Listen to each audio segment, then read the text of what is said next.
তার বডি দেখিয়ে আপন শাশিকে আকৃষ্ট করে, বাড়ি থেকে বেরিয়ে গেছে। এখন এটার করণীয় কি? তো করণীয় কি তোর বন্ধু না প্রশ্ন করবে তুই করলি কে?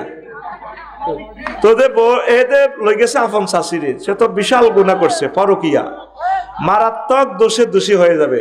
ওয়াল মুহসানাতু মিনান নিসায়ে, সে আরেকজনের বিবাহিত স্ত্রীকে বিবাহ করছে, এটা সে কবিরা গুনাহ করে ফেলছে, নাউজুবিল্লাহ কর।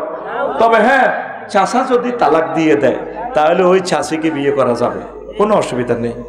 পরকিয়া করিও না যুবক, তোমাদের পায়ে ধরি, তোমরা না আমার বন্ধু, পরকিয়া করিও না। তোমরা কোরআন পড়ো, 12,500 হুরের সাথে আল্লাহ বিয়ে দিবেন।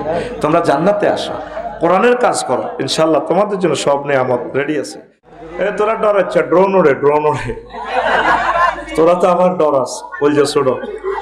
তো বললে 1.5 লাখ টাকা ড্রোন কিনছে, তোকে ছবি পেলে দেয়া জানা। তোরা মিডিয়ার করলে দোয়া করিস আল্লাহ যাতে তাদেরকে বাড়ি গাড়ির মালিক বানায়।